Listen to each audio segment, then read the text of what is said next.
Bienvenidos nuevamente a LFM Opinión, Pepe y Luis. Pues mi querido Pepe, nos habíamos quedado en un momento crucial con la contrarreforma de Bartlett, que de alguna manera pues pone a las oposiciones en contra porque hay una pérdida, digamos, de avance democrático en México.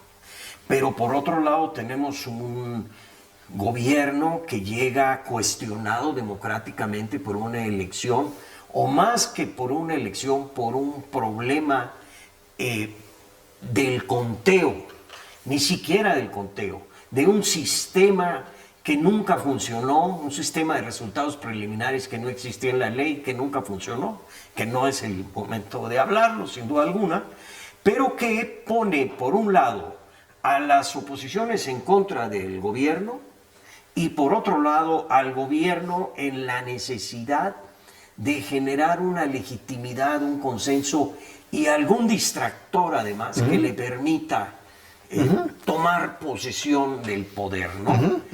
Y ahí habíamos dejado a Andrés Manuel López Obrador en 1989, jugando por la presidencia municipal del municipio del centro, Villahermosa, Tabasco, y perdiendo por el PRD. Así es. Es presidente estatal del PRD, segundo partido que preside. El gobernador es Salvador Neme. Se organizan las elecciones intermedias. Andrés Manuel, en su calidad de presidente del PRD, las protesta. Sobra decir que en tanto presidente del PRD estatal ya cambió del PRI por el PRD, ya es miembro del PRD nacional, ¿no? Y entonces se arma el llamado éxodo por la democracia, ¿no? Que es esta peregrinación que Andrés Manuel arma con un contingente que viene caminando desde allá, montando todo un espectáculo. Llega a la Plaza de la Constitución en febrero, sale de ahí en noviembre, llega en febrero, y ante esa situación Neme se ve obligado a renunciar, ¿no? Es decir, obtiene su primer triunfo nacional. A nivel nacional. A nivel nacional. Con un éxodo. Con un éxodo, ¿no? La palabra éxodo no deja de ser escatológica, ¿no? Claro. No cualquier organismo, no es una marcha, es un éxodo, ¿no? Otra vez la figura religiosa. No, otra vez, no es un éxodo, ¿no? En fin, tiene tanto poder evocativo esto. Entonces deja la presidencia, en ese momento, paradójicamente, deja la presidencia estatal del PRD, ¿no? Y se lanza a apoyar la candidatura para gobernador de Berto Castillo en Veracruz, como si fuera una digresión, ¿no? Peculiar. Y entonces, que seguramente Berto Castillo debe haber sido el primero en decirle, oye, vente aquí a ayudarme, ¿no? Claro, ¿no?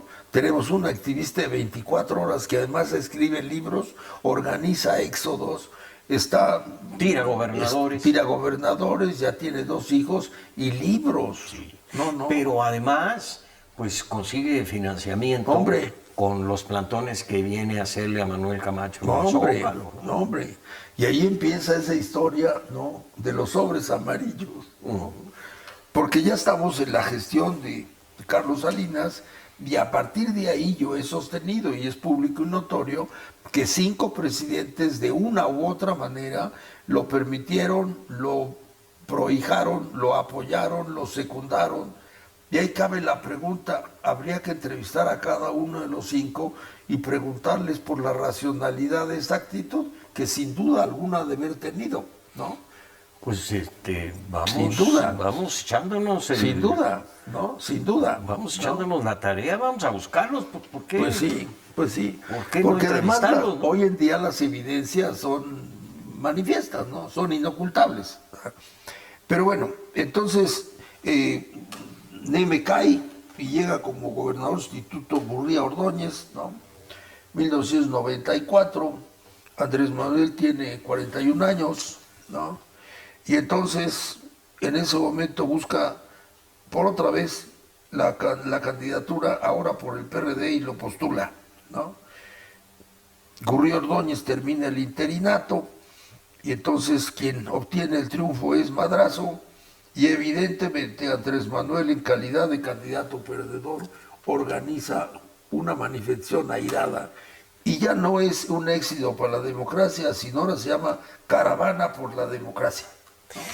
Y además aquí hay otro dato. Aquí empezamos ya a ver esta, es- este afán de buscarle nombres, no voy a decir rimbombantes, pero nombres raros a las cosas. A ver, ¿es una marcha? No, no es una marcha, es un éxodo, no es una cruzada, es haciendo historia. Mucho viene en parte del nazismo. El nazismo, en lugar de llamar, pues esta es una ley electoral, le llamaba la ley para lograr la democracia, de quién sabe qué. Eso es mucho de eso. Pues ya lo tenemos otra vez como un perdedor, ahora sí, de una elección a gobernador que la trae a México. La deposita en la Plaza de la Constitución, ¿no? Creando un foco de atención nacional, convirtiéndose en un escándalo político, mostrando músculo al traer por segunda vez un contingente a la Ciudad de México, con toda, digamos, la epopeya que eso implica, y convirtiéndose en un problema pues, para quien está ahí, que ya para entonces, pues ya no es Salinas, ¿no? Sino ahora es Andrés Cedillo y Ponce de León, ¿no? Y entonces viene la pregunta, ¿y cómo reaccionan los demás? Bueno, la caravana, 1995, la apoya el PAN y el PT, ¿no? Y es el incidente que recientemente narra Gurría, no Gurría, sino Santiago Krill, en un artículo mencionando cómo, ¿no?, el manifestante lo invita a que vea las pruebas que él trae desde Tabasco. En fin, no, tampoco quiero perderme ahí. Pero bueno, así llegamos al año. Yo sí haría un apuntamiento aquí, porque es muy curioso. Krill y Ortiz Pinchetti eran consejeros ciudadanos Así es. del IFE, rehecho después de la muerte de Colosio en Así 1994. Y caen a sus pies. Así o es. sea, López Obrador. Por un lado vemos que hay un gran movimiento y una efervescencia por la democracia en México, en donde empiezan a surgir figuras nuevas, santones de la democracia. ¿Sí? Y López Obrador es tan hábil que logra que los santones se postren a sus pies y lo flanqueen. Sí. No nada más estoy hablando de Krill y Ortiz Pinchetti, porque ahí estaba Castañeda y ¿no?, un sinfín de gentes que en ese momento eran los salvadores de la democracia y que se reunían en casas para generar el nuevo México, ¿no? Pero todos bailaban a su alrededor.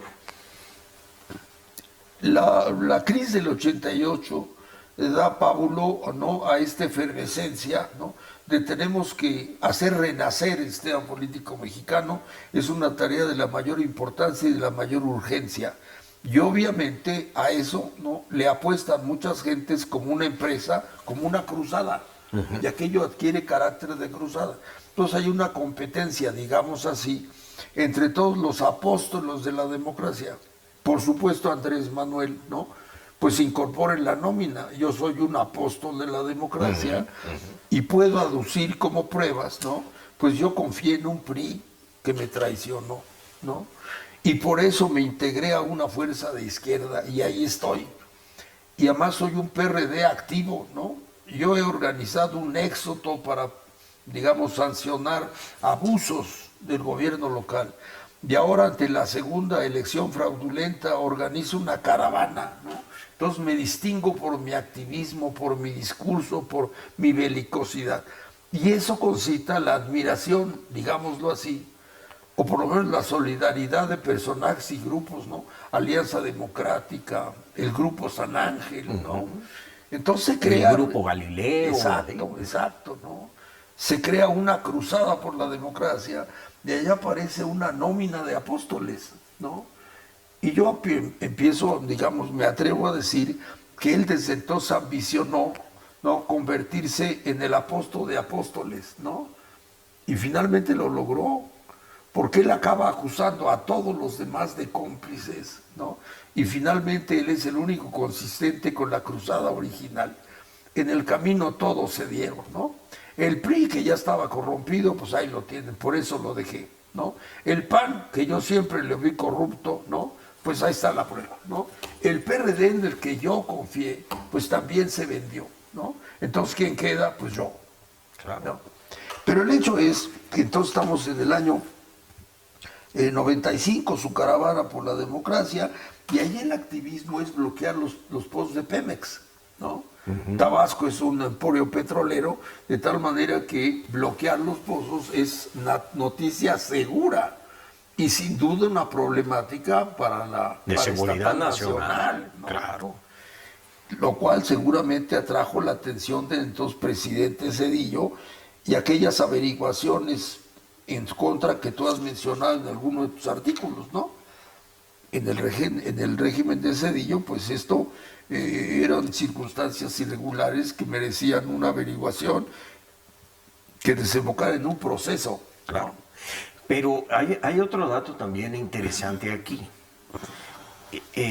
Cuando, por cuestiones de seguridad nacional, porque además las gentes que habían tomado posesión de los pozos petroleros estaban en riesgo. Así es. Porque son instalaciones de alto riesgo. Claro. No es lo mismo que tomes San Ildefonso. Claro. A que tomes un pozo petrolero. Te puede explotar, ¿no? Que tomes una refinería. Y entonces se toma la decisión de que hay que desalojarlos. Porque si pasa algo ahí, pues iba a ser un desastre mundial. Bueno, vimos lo que pasó con el Huachicol al principio de este régimen, sí, ¿no? sí. La quemazón. Tlahualipan. Exacto. Sí, bueno. Entonces los desalojan. Y hay una sacapela y él sale, digo, no herido, pero tiene algún daño ahí menor. Y se esconde. Y quien sale a defenderlo y viene y va a ver al gobernador y luego viene a ver al presidente es la esposa, la difunta esposa, Rocío, la mamá de los primeros hijos. Y nuevamente vemos otra vez una figura femenina como doña Manuelita abogando ya no por el hijo sino por el marido. Y logra que se archiven los expedientes, que se archive la denuncia penal en su contra, o porque fueron varias. ¿No? Otra vez vuelve a salir airoso de un problema del que la gran mayoría de los políticos ahí quedan, ¿no? Y entonces, ¿dónde estaba aquel dicho de por encima de la ley nadie, ¿no? Sí. Bueno, salvo él. Pero en 1996, a ese tenor, luego de el éxito de la caravana por la democracia, ¿no? Pues entonces él aspira a la presidencia del PRD, porque se ha convertido en una figura ya nacional, ¿no? Y ahí la figura a vencer es la de Cuauhtémoc, ¿no? Cuauhtémoc ha contendido en el 88, ha contendido en el 94, es una figura, digamos, como siempre se le ha dicho, digamos, la representatividad de la izquierda, ¿no? Y en ese momento, pues él seguramente obtiene la bendición de Cuauhtémoc para postularse al PRD. Alguien podría decir, ¿y cuáles eran los méritos, no? ¿Cuánto tiempo tienen el PRD? Estamos en 1996. ¿Cuánto tiempo tienen el PRD? Pues 6 años, ¿no?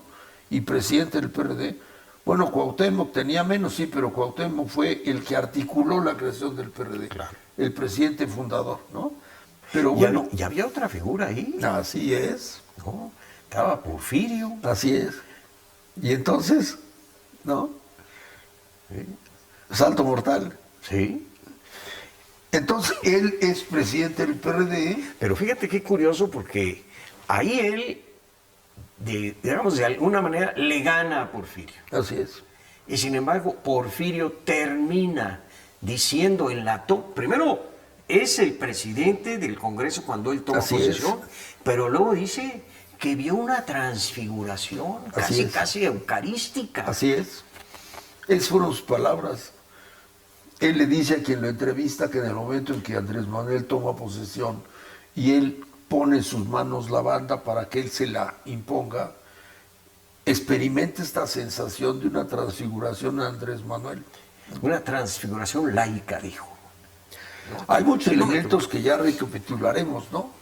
Pero se van sumando ciertos elementos centrales del personaje.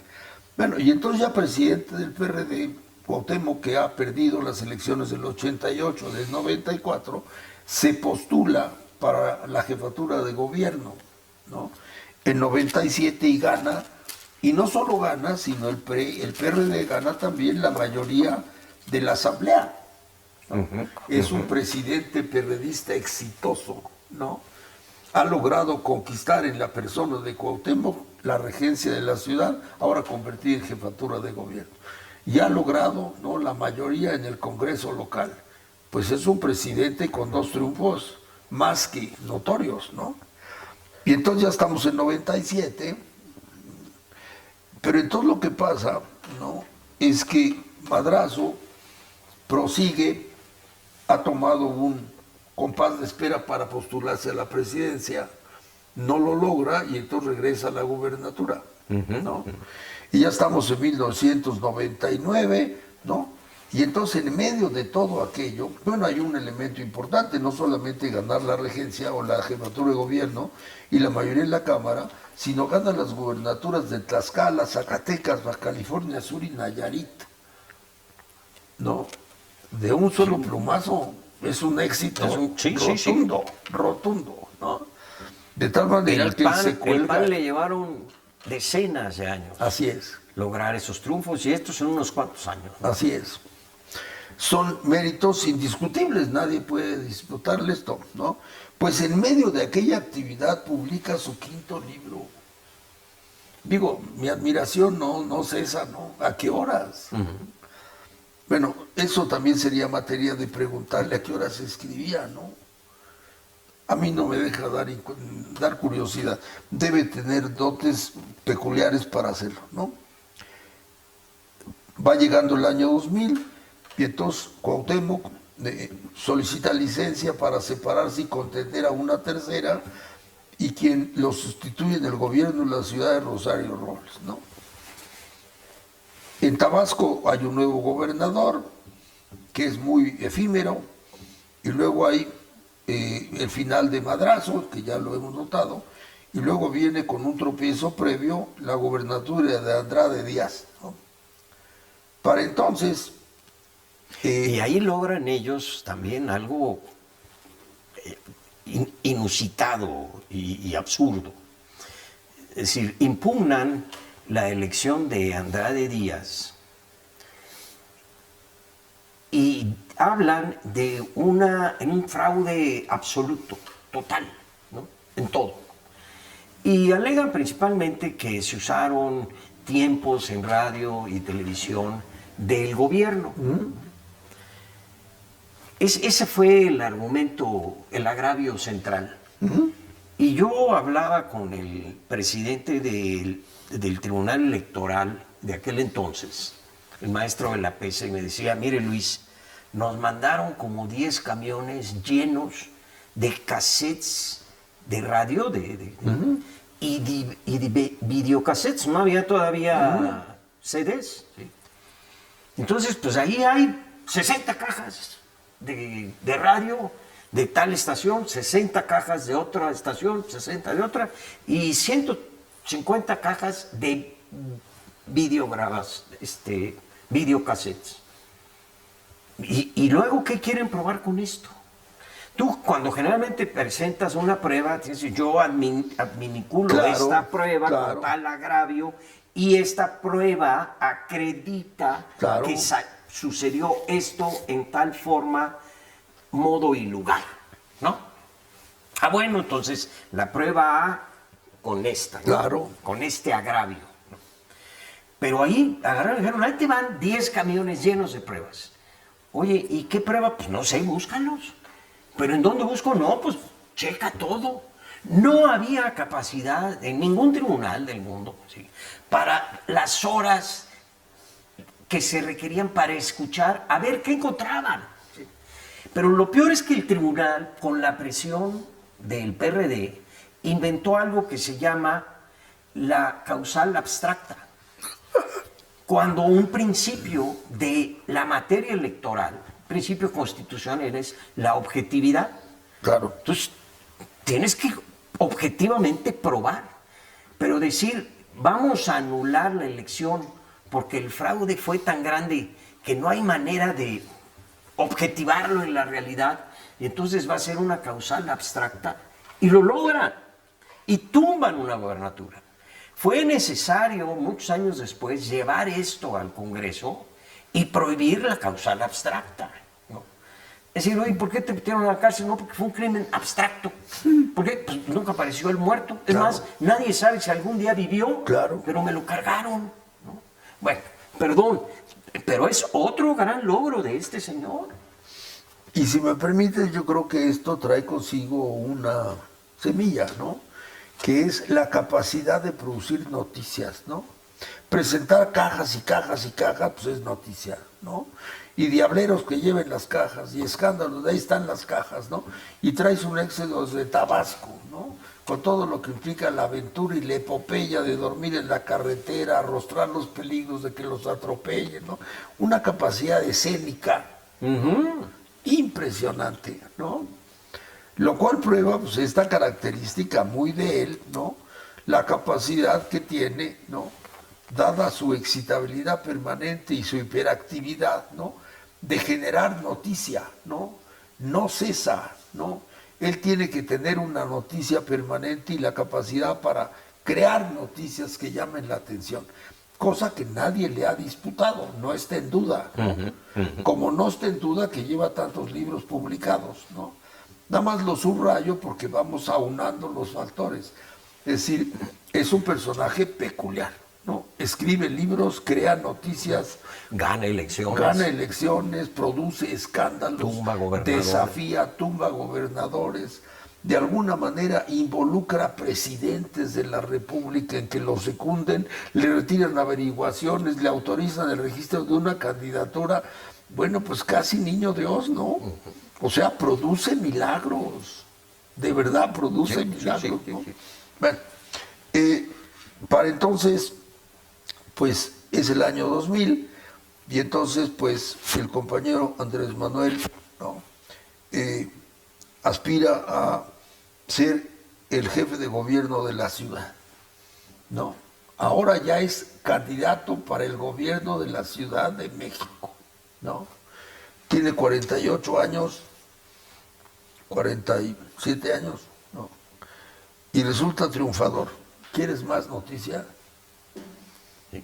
Con otro agravante. Él no tenía Así es. residencia. Y le dejan pasar, violentando un mandato expreso de la norma, ¿no? Ya te he platicado Sí. que a mí me correspondía en ese entonces llevar ese juicio. Y sabíamos que no lo podíamos ganar en primera instancia porque él tenía el control del tribunal local, había puesto prácticamente casi a todos, no a todos, pero casi a todos. Pero en la sala superior estábamos convencidos de que era imposible que esto no pudiera ser ganado, porque no había manera de comprobar una residencia efectiva por más de 5 años en la Ciudad de México. Bueno, el propio Pablo Gómez, correligionario, Claro. fue así primero lo aducía. Claro. Él lo impugnó en la interna porque le ganó la candidatura a Pablo Gómez. Así adentro es, del PRD. así es. ¿Y qué alegó Pablo Gómez? No tiene legitimidad porque no tiene residencia. La pierde, como la perdimos, yo llevaba el juicio por el PRI, la perdimos en primera instancia, pero en segunda instancia le íbamos a ganar. Y ya te he platicado, yo andaba de viaje y me hablaron, me dijeron, oye, aquí hay un abogado que dice que tiene instrucciones de que le entreguemos el expediente y el recurso. Para no hacerte el cuento largo, pues me instruyeron que entregáramos el expediente y el recurso. Y el recurso que presentó este abogado no impugnaba debidamente y con todas las probanzas que habíamos adquirido, ¿no?, que habíamos conseguido, la residencia. Era un recurso guango. Por eso se ganó, porque no impugnamos el fondo ni lo impugnamos debidamente. Bueno, no lo impugnamos, punto. Porque ya no fuimos nosotros los que lo impugnamos. Se lo dieron a otro abogado Y ese abogado pues, tenía sus instrucciones. Años después le pregunté, oye, pues, ¿qué pasó? No, pues me dijeron que yo lo presentara así. La cosa es que llega en contra de la ley de la gravedad. Y al llegar, pues automáticamente se constituye en un precandidato a la presidencia. Claro. ¿No? Ser jefe de gobierno de la ciudad, pues no requiere mayor comentario, ¿no? Aparte, ha sido una epopeya constante, ¿no? Desde el principio ha sido noticia, una epopeya tras otra, tras otra, tras otra, cosecha éxitos, ¿no? Para sí y para otros, lleva al PRD a la culminación en muy poco tiempo de ser fundado, se sobrepone a todas las tribus, ¿no? Logra sobreponerse a la precandidatura para el DF de su correligionario Pablo Gómez, ¿no?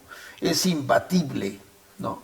Pero entonces aquí sumamos un tercer presidente, ya llevamos a Salinas, Zedillo y ahora el compañero Fox, ¿no?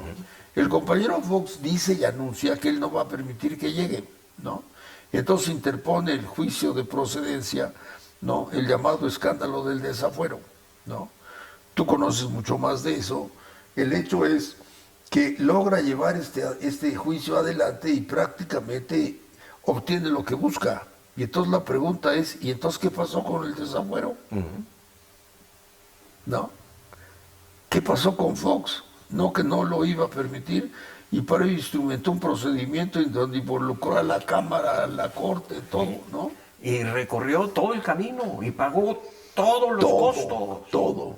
Y pero luego, no cobró el premio. Y luego, entonces la pregunta es, no, que tiene sales maravillosas o qué, pero ahí hay un tercer presidente, no quiero utilizar la palabra porque suena demagógico o dramático, pero casi que se antoja, porque esta es una trama realmente teatral, ¿no? Es el tercer presidente que sucumbe, ¿no?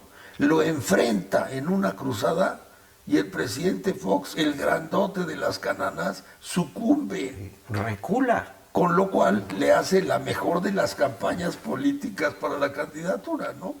Si era él un candidato natural y así lo abrigaba, pues fue la mejor campaña. Claro. ¿No?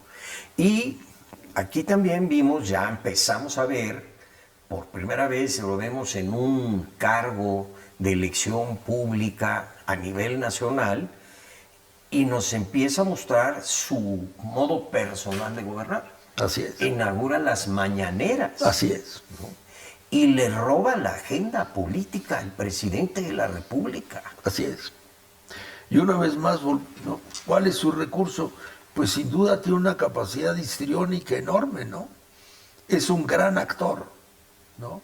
Las mañaneras, pues es una innovación escénica, ¿no? A esas horas. ¿Y por qué a nadie se le había ocurrido, no? ¿Y de qué recursos se vale para hacer noticia? El hecho es lo que tú dices. En general, le roba la agenda al presidente, ¿no?